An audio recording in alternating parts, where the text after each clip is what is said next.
Hello everyone and welcome to my BNB CBS Gossip 24 channel. Breaking Point Exposed unfolds as a relentless emotional crucible, a story that compresses a lifetime of love, regret, denial and brutal honesty into a single suffocating chance encounter at a hospital, where Eric and Katie meet not by design but by fate's cruel indifference, a place that hums with fluorescent lights, antiseptic air, and the unspoken understanding that this is where truths surface because time no longer allows for lies. And from the instant they lock eyes, everything they have avoided saying for years detonates silently between them, because they both know, without being told, without charts or doctors or whispered conversations, that they are going to die, and this shared knowledge turns the hospital corridor into a confessional, a battleground, and a farewell stage all at once. Eric, carrying the weight of unfinished apologies and decisions he once justified as necessary, steps into this moment believing he has already lost everything, only to realize that seeing Katie again strips him bare in a way illness never could,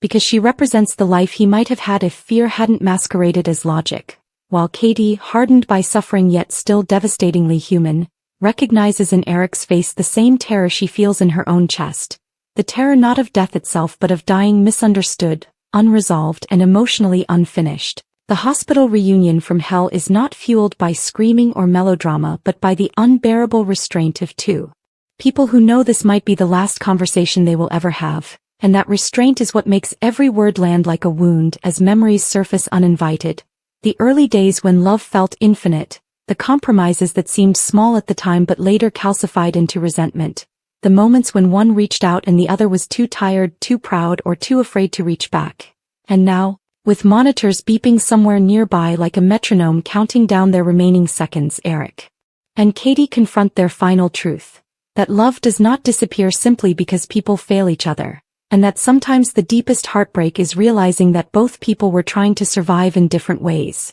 The script transforms the hospital into a symbolic threshold between life and whatever comes next, making every exchanged glance feel like a last will and testament, every silence louder than speech, as Eric struggles to articulate remorse without expecting forgiveness and Katie wrestles with whether absolution is something she can offer when she herself is exhausted by pain. And in this space, the narrative strips away sentimentality to reveal something far more raw, that impending death does not magically heal old wounds but instead exposes them in their most honest form. They never expected to meet like this, not after years of distance, not in a place where vulnerability is unavoidable, where dignity is eroded by gowns, IVs, and the quiet acknowledgement that bodies fail no matter how strong the spirit once was, and this unexpected collision forces them to reckon with the versions of themselves they became after they parted. Versions shaped by survival rather than hope. Yet beneath those hardened exteriors lies the same connection that once defined them,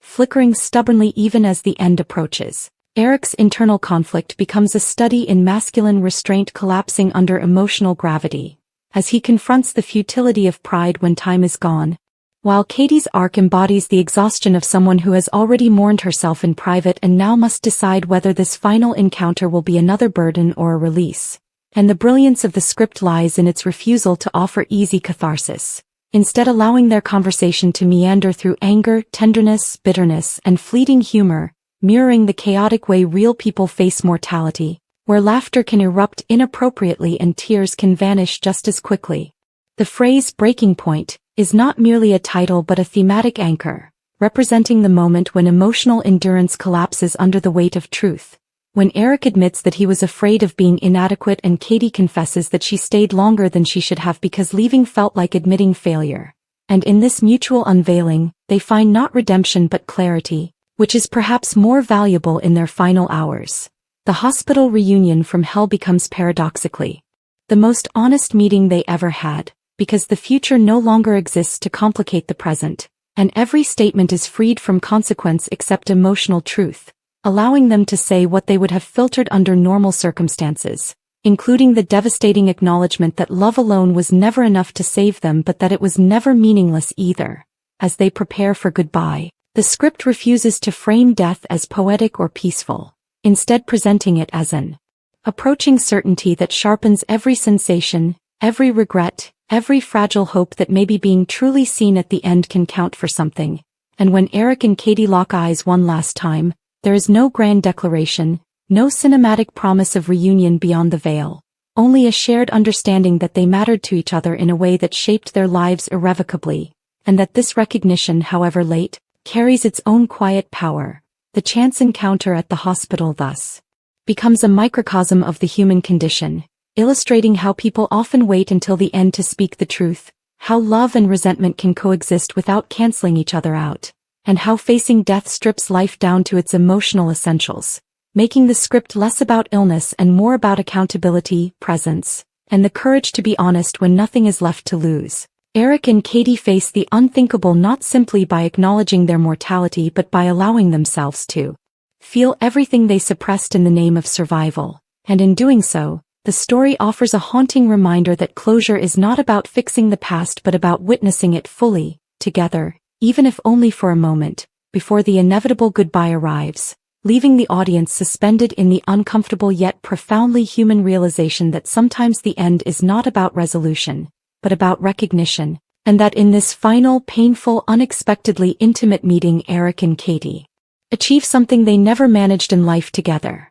A moment of absolute, unfiltered truth at the edge of everything. As the weight of that absolute, unfiltered truth settles between them, the continuation of Breaking Point Exposed deepens not by escalating action but by slowing time to an almost unbearable crawl, allowing every breath, every flicker of emotion across Eric and Katie's faces, to carry narrative significance, because once the final truth has been spoken, what remains is the far more difficult task of sitting with it, and the hospital room becomes a suspended space where the past, present, and the rapidly closing future coexist in painful harmony. Eric finds himself haunted not just by what he has said but by what he now understands, that the greatest loss was not the relationship itself but the years spent convincing himself that emotional distance was strength. And this realization fractures him in a way that illness never did, because it forces him to confront the version of himself who believed love was something that could be postponed,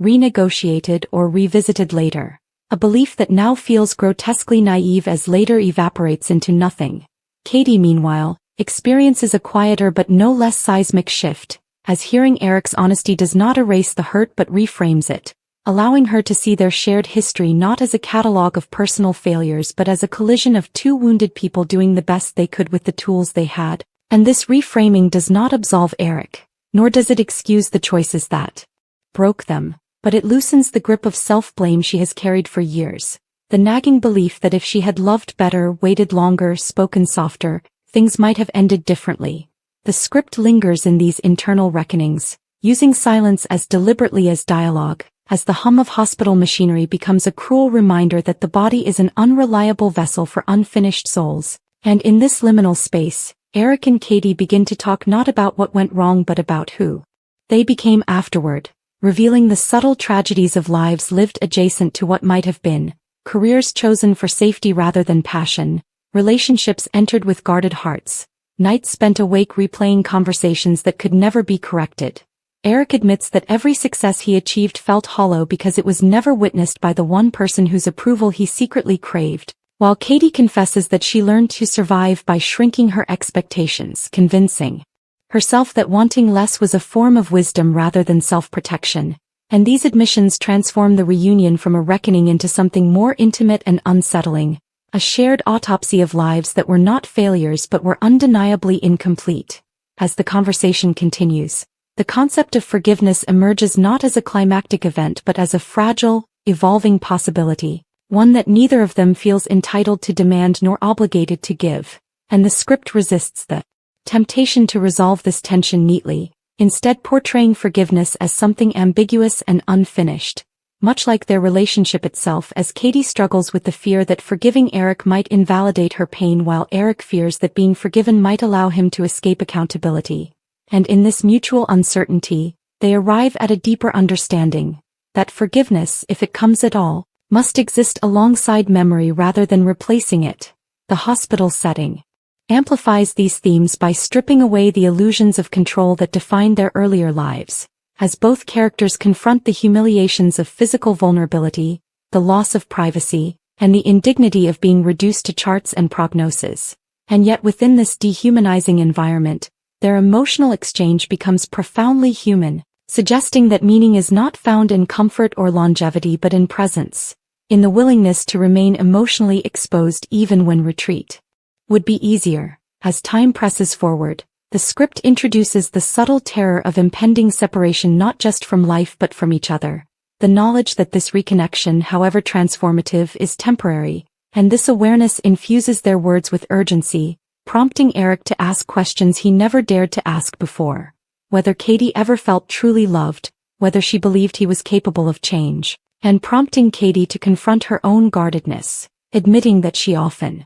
withheld vulnerability as a test Eric did not know he was taking, a revelation that complicates the narrative of blame and reinforces the script's central thesis that relationships rarely fail because of a single betrayal but because of accumulated misunderstandings left unaddressed. The continuation also explores the psychological paradox of terminal awareness, how knowing that time is limited intensifies both clarity and fear, as Eric oscillates between a desperate desire to make amends and the crushing realization that some losses are irreversible, while Katie grapples with the strange calm that comes from finally having nothing left to protect, allowing her to speak with a directness that once terrified her. This dynamic creates moments of startling intimacy, as when they share memories that had previously been sources of pain but now feel like artifacts from another lifetime, moments that are neither entirely joyful nor entirely sorrowful, existing instead in a liminal,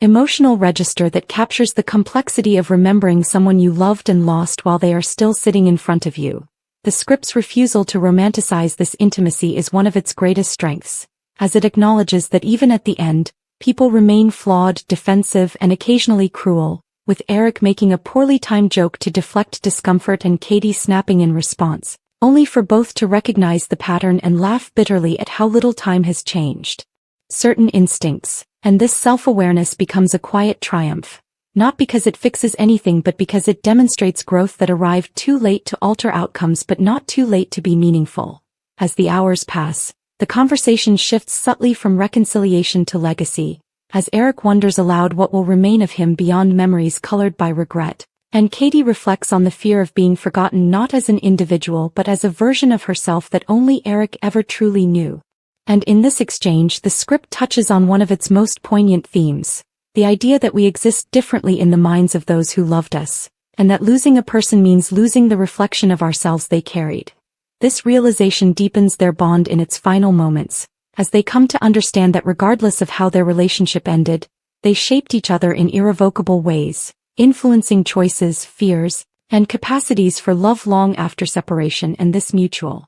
acknowledgement becomes a form of immortality, fragile but profound. The continuation also emphasizes the cruel irony of timing, how emotional readiness often arrives only after practical opportunity has vanished, and rather than framing this as tragedy alone, the script presents it as an honest reflection of human nature, suggesting that growth is not linear or convenient, and that wisdom frequently arrives when it can no longer be applied retroactively, leaving only the option of bearing witness. As the inevitable goodbye draws closer, the script narrows its focus, allowing the world outside the hospital room to fade, doctors' voices becoming distant murmurs, the passage of time marked not by clocks but by the emotional fatigue settling into their bodies. And in this narrowing, Eric and Katie confront the final decision not of whether they love each other but of how they will leave each other, whether with bitterness unresolved or with the dignity of truth spoken. The goodbye itself is deliberately understated, resisting grand speeches in favor of small, devastating gestures.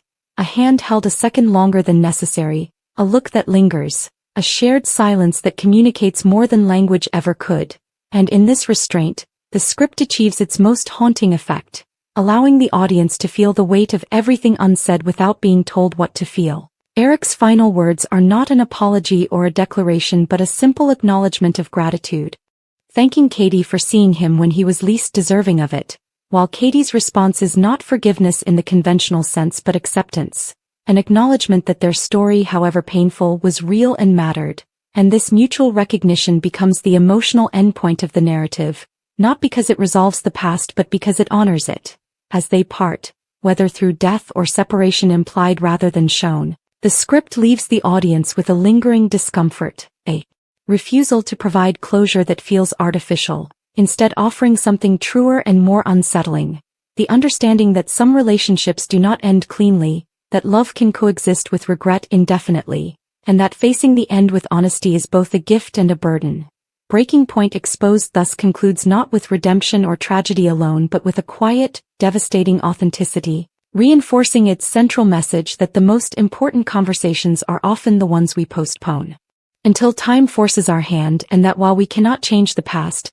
we can choose how truthfully we inhabit the present, even if that present exists only for a few fleeting moments at the edge of goodbye. In the final movement of Breaking Point Exposed, the narrative sinks even deeper into the psychological aftermath of that goodbye, not by extending the moment itself but by tracing the emotional reverberations that ripple outward from it, as though the encounter between Eric and Katie has cracked something open in the universe that cannot simply reseal once they part, and the story becomes less about two people facing death and more about what it means to truly arrive at the end of oneself. Stripped of performance, stripped of future bargaining, left only with memory, consequence, and the raw awareness of having been known, Eric, left alone after their final exchange, experiences an unexpected quiet that is not peace but an eerie absence of resistance, as though the internal war he has fought for years has finally exhausted itself, and in this stillness he begins to understand that much of his life was spent outrunning vulnerability, mistaking motion for progress and control for safety, and now, confined to a hospital bed with nowhere left to go, he is forced to sit with the truth that the moments he feared most, being seen as inadequate, disappointing someone he loved, admitting emotional need, were never as destructive as the loneliness he created by avoiding them. This realization does not arrive as a clean epiphany but as a slow, aching accumulation of memories, replayed not with self-loathing but with a strange tenderness, as Eric recalls the early days with Katie, when he was more open, less armored, and recognizes that version of himself as neither weak nor foolish but simply human, a recognition that arrives too late to reclaim that self yet early enough to reframe his entire life with a clarity that feels both merciful and cruel. Katie too carries the encounter forward, though her experience unfolds differently, marked by a profound emotional fatigue that settles in after the adrenaline of honesty fades, leaving behind a vulnerability she has not felt in years. And in this vulnerability she confronts the truth that much of her strength was built in reaction to abandonment, that her independence, so often praised and relied upon, was also a shield forged in pain, and while she does not regret becoming strong, she begins to question how much softness she denied herself in the process, how many connections she kept at arm's length because intimacy felt like a risk she could no longer afford. The script allows these parallel reckonings to exist without intersecting again, reinforcing the idea that while Eric and Katie shared a transformative moment, the consequences of that moment are deeply personal, unfolding within the private interior landscapes of each character, and this separation is essential to the story's integrity, as it resists the temptation to suggest that understanding each other is enough to heal everything, instead honoring the reality that insight does not erase damage but can change how it is carried. As the narrative widens its lens, it subtly interrogates the role of timing in human connection, suggesting that relationships are not only shaped by love and compatibility but by the versions of ourselves we are capable of being at a given moment, and that Eric and Katie did not fail because they lacked love, but because they met each other while still learning how to survive, a lesson that casts their entire history in a more compassionate light without diminishing its pain. This compassion extends to the audience as well, as the script invites viewers to see themselves reflected in Eric and Katie's hesitations, defenses, and delayed honesty, transforming the story from a singular tragedy into a universal meditation on how often people wait for crisis to grant themselves permission to be real. The hospital, once a setting of confrontation, becomes a symbol of forced presence, a place where distractions are stripped away and emotional avoidance becomes impossible. And in this sense, the script suggests that the true antagonist is not illness or fate but postponement, the human tendency to defer difficult conversations in the belief that there will always be more time. As the end draws nearer, the story leans into its most unsettling truth, that clarity often arrives without the opportunity for action, leaving characters and audience alike to sit with the discomfort of knowing what should have been done without the power to do it now. And rather than framing this as nihilistic, the script presents it as a call to awareness, urging a reckoning with the present moment while it still exists. Eric's final internal arc resolves not in forgiveness or self-absolution but in acceptance, a quiet acknowledgement of his flaws without the need to defend them, and this acceptance allows him to face death not bravely in the cinematic sense but honestly, without illusions of heroism or redemption, only the knowledge that he has finally told the truth and been heard, and that this